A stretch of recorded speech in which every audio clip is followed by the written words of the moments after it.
Meus irmãos e minhas irmãs, com a morte de Sara, a mulher de Abraão, que é hoje narrada na primeira leitura, quando ela tinha 120 anos, se anuncia o fim da história do primeiro patriarca.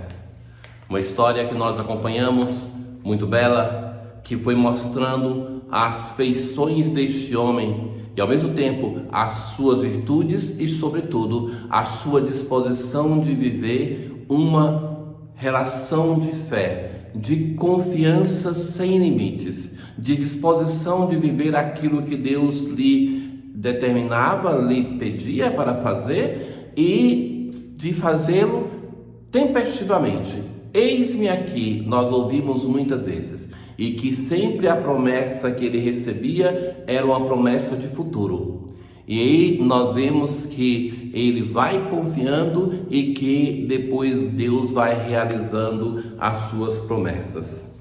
Então, quando morre a mulher Sara, por primeira vez nós vemos este nômade Abraão que busca adquirir uma porção de terra entre os cananeus, para ali sepultar a sua esposa Sara. E a leitura tem duas partes. Uma parte que é um anúncio de fim de vida, a morte de Sara. Mas, por outro lado, um anúncio de continuidade da vida, porque é a realização do casamento de Isaque. E através do casamento de Isaque, Deus continua a cumprir a sua promessa de que vai dar a Abraão uma descendência numerosa. Abraão, depois de sepultar a sua esposa, já a leitura vai dizer, Abraão já era velho, de idade avançada, e o Senhor o havia abençoado em tudo. Então ele vai chamar o seu servo mais velho, aquele de confiança, e vai fazer com que ele cumpra o rito. Põe a mão debaixo da minha coxa e jura-me pelo Senhor. O juramento que ele exige desse servo é aquele de ir até a terra da onde ele proveio e ali encontrar uma esposa para Isaque. Mas essa esposa deveria ter a disposição de vir para a terra aonde o Senhor destinou a Abraão. Quando o servo vai falar assim, se ela não quiser vir, o Senhor vai providenciar alguém que queira vir, mas Isaque não pode voltar para lá, porque Deus me mandou sair daquela terra e ir para uma terra que ele me prometeu. Então, ele cumpre a promessa. Então, o Senhor vai providenciar que apareça essa mulher. E é interessante que assim nós vamos começar a história dos patriarcas que vão suceder a Abraão. Nós vamos ver uma série de casamentos também nessas histórias. E o primeiro deles, porque Abraão nós já conhecemos como esposo de Sara. E o primeiro deles que nós vamos ver é justamente esse casamento de Isaque com a sua esposa. E quando Abraão vai falar com o seu servo, vai dizer assim, que o Senhor Deus vai enviar o seu anjo para que essa esposa seja encontrada. E é interessante que, na leitura de hoje, nós vemos que é num poço que eles se encontram. A história do poço como lugar de encontro do matrimônio começa assim, com Isaque, mas depois tantos outros patriarcas. É o cair da tarde. Isaque vai ver essa mulher de longe, mas ela também vai ver Isaque, e ela se chama Rebeca. Então ela pergunta quem é ele, o servo vai apresentá-los e ele então vai levá-la para sua casa. Ele introduziu Rebeca na tenda de Sara, sua mãe, e recebeu-a como esposa. Isaque amou-a, consolando-se assim da morte da mãe. Isaque amou-a. O Senhor primeiro escolheu Rebeca para ele para Rebeca, e ele a acolhe e a ama. Ora, meus irmãos, assim começa a primeira história de um grande amor entre um patriarca e uma mulher, e essa mulher é Rebeca. Nada tirando ao amor que uniu por tantos anos Abraão e Sara, mas destes nós já os encontramos nas histórias sagradas juntos. E Isaac, ele é apresentado pelo servo, mas fundamentalmente pelo anjo do Senhor que escolhe Rebeca e que eles se conhecem e se amam, se unem.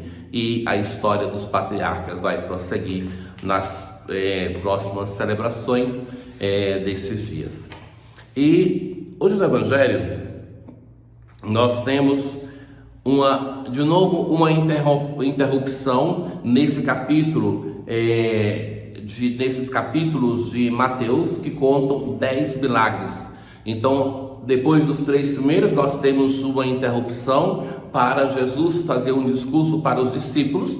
Depois de mais 3 milagres que mostravam a divindade de Jesus, nós temos agora uma história vocacional. Jesus viu um homem chamado Mateus. Só no Evangelho de Mateus é que este homem é chamado assim, porque em Marcos e em Lucas ele é chamado de Levi. Marcos e Lucas chamam a ele assim porque era comum entre os hebreus terem 2 nomes. Mateus é o nome de um ofício de publicano, e Marcos e Lucas escondem este nome por respeito a Mateus. Mateus coloca claramente o nome do publicano, que foi este publicano, assim como estava no seu local de trabalho, que Jesus chama para ser o apóstolo. Jesus vai dizer a este Mateus que estava no seu trabalho, no local de cobrar os impostos, e disse-lhe: segue-me. E ele se levantou e seguiu Jesus, assim, imediatamente. Imagine aquele homem naquele local de trabalho, aquele homem no meio do dinheiro e assim essa disponibilidade. Jesus diz: segue-me, ele se levanta e segue. E enquanto Jesus está à mesa na casa de Mateus, vieram muitos cobradores de impostos e pecadores. Então Jesus entra na casa de um cobrador de impostos, não só o chama, mas entra na casa, coisa que um judeu habitualmente não fazia, e está com os cobradores de impostos e está com os pecadores. Os cobradores de impostos, recordo sempre que são odiados porque eles trabalham para o opressor, o Império Romano, mas também porque eles livremente cobravam e exageradamente eram ricos por causa do sofrimento dos outros para pagar para eles as taxas. Então eles eram odiados, detestados pelos judeus. E então era proibido entrar na casa deles e acolhê-los na própria casa. Jesus entra, está ali com os pecadores. E os fariseus começam então a falar com os discípulos, criticando Jesus. Por que vosso mestre come com os cobradores de impostos e os pecadores? E Jesus então vai responder para eles com algumas frases. Aqueles que têm saúde não precisam de médico, mas sim os doentes. Então Jesus vai dizer: são eles que precisam de médico, não aqueles que se consideram em saúde. Aprendei, pois, o que significa quero misericórdia e não sacrifício. Jesus mostra a sua misericórdia e chama os fariseus também a serem misericordiosos. De fato, eu não vim para chamar os justos, mas os pecadores. Só é chamado por Jesus, só escuta o seu chamado quem se reconhece como pecador. Quem se considera já justo, santo, nunca vai escutar o chamado de Jesus, porque ele vai julgar que não precisa desse chamado. É uma pessoa que se reconhece pecador, e nós vemos isso na história de Jesus. Ele é acolhido por aqueles que são os grandes pecadores, enquanto ele é rejeitado, perseguido, levado à morte por aqueles que se consideram santos. Na atitude de Jesus de ser misericordioso com aquele que é necessitado, nós encontramos primeiro uma relação do Senhor para conosco. Se nós nos reconhecemos como pecadores, experimentamos a sua misericórdia, mas somos chamados também a sermos misericordiosos, como Jesus o é. Tenham todos um bom dia. O Senhor esteja convosco, Ele está no meio de nós. Abençoe-vos o Deus Todo-Poderoso, o Pai, o Filho e o Espírito Santo. Paz.